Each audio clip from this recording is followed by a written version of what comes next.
icya gatatu, ibihembo byiza biri mu bibanza bimwe na bimwe. Ibihembo mvuga hariya ni imishahara. Kindi kintu gikomeye, ndavuga ati genza ajya muri biriya kuko bifite umushahara mwiza.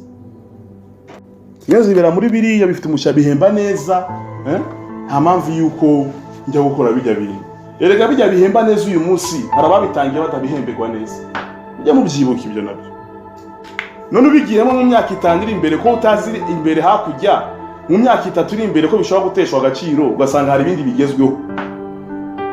Maybe wemereye Imana uyu munsi iyo abantu batarimo barahemba neza, mu myaka 3 iri imbere ushobora gusanga ari byo bitangiye guhemba abantu neza. Ese utuzi uyu munsi duhari, mwibaza ko mu myaka 10 twari duhari? Abantu barareba ibihembo byiza bigezweho uyu munsi, no kuba muri mu IT, no kuba warakoze ibintu, kuba wize ibi, ni byiza ko wakwiga ibyo urabona, ariko iyo urebye histoire, amateka, utuzi twari duhari mu myaka 20 ishize siko duhari uyu munsi.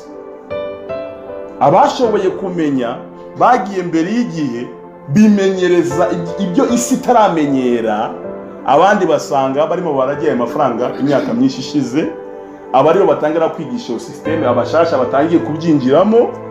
So ruvango yuje imbere y'Imana kuramufoma tabiriya byose, kuko Imana ishaka koriyanta mu kintu isi tarakira, itaramenyera, itarinjiramo, wowe ugatangira kukimenyera hakiri kare, ugatangira kucitoza no kuba familia kuri cyo. Abandi bakazaza bagusanga wowe waramaze kuba ready kuba muri byo. Iki Imana idukorera. Kandi iyo umeze gutyo niho utangira gutanga n'akazi. Mu gihe abandi batangiye kubyiga icyo gihe, kuko bo barangajwe n'ibihembo mu myaka ishize, birukira amafaranga, birukira ibintu ngo bahemba neza ibyo bigezweho, ariko wamenye ibizabigezweho mu myaka 15 iri imbere.